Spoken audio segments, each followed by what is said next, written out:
News देख रहे हैं आप और मैं हूं आपके साथ आदित्य राजपूत। अगर बात की जाए तो पार्लियामेंट इलेक्शन जो है वो शुरू हो चुके हैं और उसी के चलते अगर बात की जाए जितने भी स्टार पॉलिटिशियंस हैं वो जम्मू की तरफ जो है वो रुख कर रहे थे और उसी के साथ जम्मू में कैंपेनिंग जो है वो शुरू हो चुकी है और बहुत जल्द चुनाव जो है वो शुरू होने वाले हैं। ज़्यादा बातचीत करने के लिए जुड़ चुके हैं हमारे साथ बीजेपी के सीनियर नेता सतपाल शर्मा जी। इनसे हम बात करते हैं। सर, क्या कहना चाहेंगे? चुनाव जो है अब शुरू होने वाले हैं और जनता जो है अब कहीं ना कहीं वोट देने के लिए जो है उत्सुकता है, क्या कहना चाहेंगे?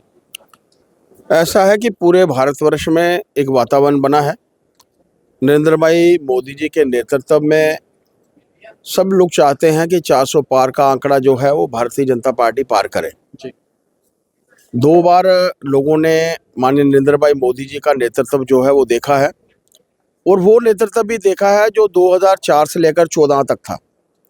उसमें अराजकता थी, देश जो था ऐसा लगता था कि खत्म होने के कगार पर था, भ्रष्टाचार का आलम था। और ऐसे समय में नरेंद्र भाई मोदी जी का आगमन और इस 10 वर्ष के अंतराल में नरेंद्र भाई मोदी जी के नेतृत्व में बड़े कार्य हुए हैं, बहुत बड़े बड़े कार्य जिनके बारे में हम लोग सिर्फ सोच सकते थे।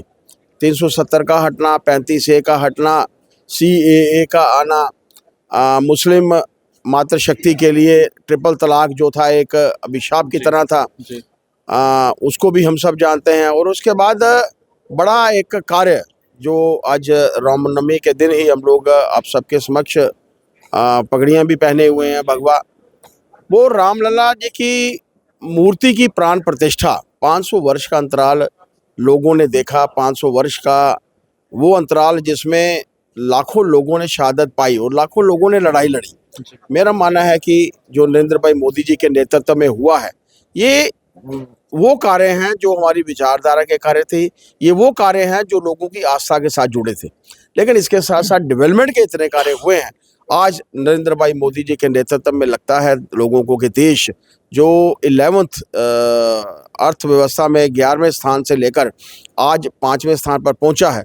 और जो नरेंद्र भाई मोदी जी के माध्यम से घोषणा पत्र आता है, जो पार्टी देती हैं घोषणा पत्र देती हैं, मैनिफेस्टो देती हैं, लेकिन उनकी तरफ से जो एक आह्वान आया है कि संकल्प पत्र के रूप में उन्होंने संकल्प लिया है कि जो भी मैं संकल्प लेता हूं वो मोदी की गारंटी है और उसको हम लोग पूर्ण करेंगे। इसी कोशिश के साथ लोगों के मन में भी ये है कि भारतीय जनता पार्टी तीसरी बार भी जो है वो चुनाव जीतेगी और नरेंद्र भाई मोदी जी का नेतृत्व इस देश को लेकिन मिलेगा। कांग्रेस की अगर मैं बात करूं, कांग्रेस ने न्याय पत्र जो है वो लॉन्च किया और लोग कांग्रेस का कहना है कि लोग जो है अब कांग्रेस पार्टी के साथ हैं, भाजपा को इस बार लखनपुर से पार जाना पड़ेगा। केंद्र की सरकार तो जम्मू कश्मीर से नहीं चलती, केंद्र की सरकार तो दिल्ली से ही चलती है। जी।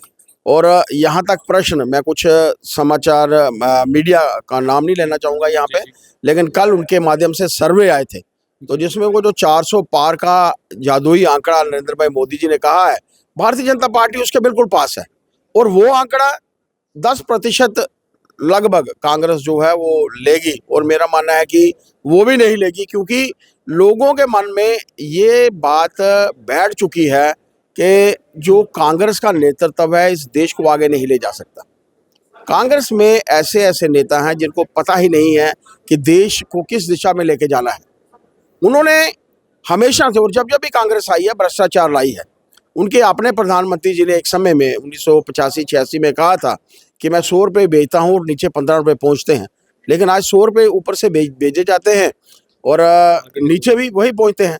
34 लाख करोड़ रुपया जो है डीबीटीज के माध्यम से बेनिफिशियरीज के खाते में गया है, चाहे वो किसानों के खाते में गया है, चाहे वो मातृशक्ति के खाते में गया है, चाहे वो कोरोना जैसी वैश्विक बीमारी में मातृशक्ति के खाते में 500-500 रुपया जो था वो गया। और भी तरीके से नरेंद्र भाई मोदी जी का जो नेतृत्व है, लोगों को पता है कि एक ईमानदार साफ छवि वाला नेता है। और दूसरी तरफ आप लोग देखेंगे वो नेता जो इस देश में भ्रष्टाचार लाने में लिप्त है, ऐसे लोगों को जनता बर्दाश्त नहीं करेगी। आपने देखा नरेंद्र भाई मोदी जी की रैली में आप भी थे। और कांग्रेस का ये कह रही है कि भाजपा जो है वो अब मोदी के नाम पर दोबारा से वोट लेना शुरू हो जाएगी।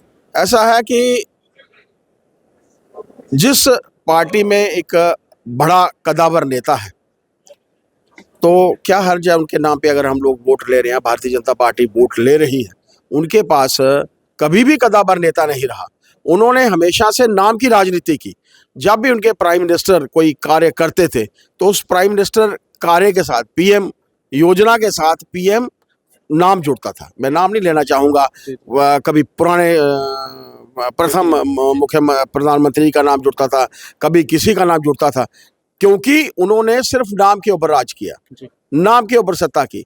भारतीय जनता पार्टी ने नरेंद्र भाई मोदी जी के जो नेतृत्व में सरकार जो बनी है, इस सरकार में कभी नरेंद्र भाई मोदी जी का नाम जो है मुझे नहीं लगता कि बहुत कहीं मिनिमम सिचुएशन में इस्तेमाल किया होगा।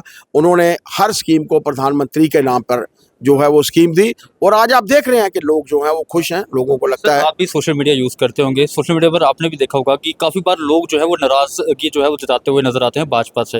लेकिन अब जो कैंडिडेट जो हैं वो कंटेस्ट कर रहे हैं, चाहे वो डॉक्टर जतिंदर सिंह जी हैं या फिर जुगल किशोर शर्मा जी हैं, ग्राउंड पर इन्होंने काम नहीं किया, लेकिन अब कंपेनिंग जो है ग्राउंड पर शुरू की जा रही है। लोग पसंद नहीं कर रहे हैं इस चीज़ को। ऐसा है कि कांग्रेस के लोगों को तो बिल्कुल पसंद नहीं आएगा। कांग्रेस ने तो ये हथकंडे अपनाने हैं क्योंकि उन्होंने कोई कार्य किया नहीं। पिछले 70 वर्ष उन्होंने कोई कार्य नहीं किया। आज जो डेवलपमेंट के कार्य हुए हैं उनके पास बोलने को कुछ नहीं है, तो उनके पास बोलने को यही है कि काम नहीं हुए। अगर मैं कामों की लिस्ट आप लोगों को गिनाना शुरू करूं तो आप लोगों को ध्यान में आएगा IIT। वो कहते हैं सारे प्रोजेक्ट कांग्रेस के टाइम पर सैंक्शन हुए थे, लेकिन अभी रिबन जो है ये काट रहे हैं भाजपा सरकार। कोई भी मेरे मन में आता है कि मैं चांद के ऊपर पहुंचूं, लेकिन चांद के ऊपर तो नरेंद्र भाई मोदी जी के नेतृत्व में ही वो टीम जो है वो पहुंची, और वो भी उस पोल के ऊपर जहां पर आज तक विश्व का कोई आदमी जो है वो नहीं जा सका। जम्मू की बात करें, जम्मू की बात करें, मैं कह रहा हूं IIT बना, हमारे सामने बना, और उस वक्त तो हमारे सामने जगह खरीदी गई। इन्होंने कब सोचा होगा? IIM अगर आप उसको देखेंगे, कभी आप वहां जाकर देखिए, आपको जाने का मौका अवश्य लेना चाहिए। वहां पर आपको पता चलेगा कि हमारे बच्चों को अब पढ़ने के लिए बाहर नहीं जाना पड़ेगा, यहाँ पर स्टडीज कर सकते हैं, और ऐसा वातावरण है वहाँ स्टडी करने का कि बच्चे आगे जो है वो बढ़ेंगे। अभी आपने देखा IAS के एग्जाम्स हैं, अब इनके रिजल्ट जो हैं UPSC के आए हैं, और वो उसमें जम्मू कश्मीर ने कम्पीट किया है। तो अभी ये कांग्रेस कहेगी कि हमने सोचा था तो बच्चे आगे बढ़े।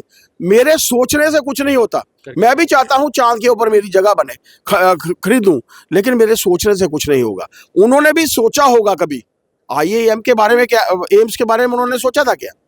जम्मू में भी बनेगा, कश्मीर में भी बनेगा। वो तो भारतीय जनता पार्टी की सरकार के समय में ये हुआ, नरेंद्र भाई मोदी जी के नेतृत्व में हुआ था। इस बार जो सपना देखा हुआ है 400 पार, क्या ये पूरा होगा और कितना विश्वास है लोगों पर खासकर? ये आज मीडिया भी कह रहा है, और मैं मीडिया की बात ही नहीं कह रहा, प्रतिद्वंदी भी कह रहे हैं। कांग्रेस के बड़े बड़े नेता ये कह रहे हैं कि 400 पार, और उसके बाद फिर भाजपा के विरुद्ध बात करते हैं। उनको भी पता है कि भारतीय जनता पार्टी इस बार इतिहास बनाएगी, 400 का पार का आंकड़ा। और जो नरेंद्र भाई मोदी जी ने एक संकल्प पत्र में बड़े बड़े कार्य करने के लिए कहा है, वो कार्य 1 नेशन 1 इलेक्शन के बारे में उन्होंने कहा है, CCC के बारे में उन्होंने कहा है, कॉमन सिविल कोड के बारे में जो उन्होंने कहा है, ये होगा, और ये आपके सामने होगा, हमारे रहते रहते होगा। ये भारत एक अखंड भारत होगा, एक वो भव्य भारत जो कभी हम लोगों ने कल्पना की है कि 2047 में विकसित देशों की श्रेणी में भारत सबसे आगे होगा। और इसके लिए नरेंद्र भाई मोदी जी जो हैं दृढ़ संकल्प है, मेरा मानना है। और आज रामनवमी के दिन पर मैं तो भगवान रामलला जी से यही प्रार्थना करना चाहूँगा कि भगवान उनको शक्ति दे, और ये 3री बार, और भगवान करे 4थी बार, और ये चलता रहे। आपका बहुत बहुत आभार। तो ये थे हमारे साथ भाजपा के सीनियर नेता आशा शर्मा जी, जिनके साथ आज हमने बात की। और आप लोग अपनी राय कमेंट सेक्शन पे ज़रूर रखिएगा कि क्या भाजपा इस बार 400 पार जो है, जो सपना देखा गया है भारतीय जनता पार्टी की तरफ से, क्या वो पूरा होगा कि नहीं होगा? आप हमारे कमेंट सेक्शन पे कमेंट करके ज़रूर बताइएगा। तब तक ले बने रहिए आप द न्यूज़ नाउ के साथ।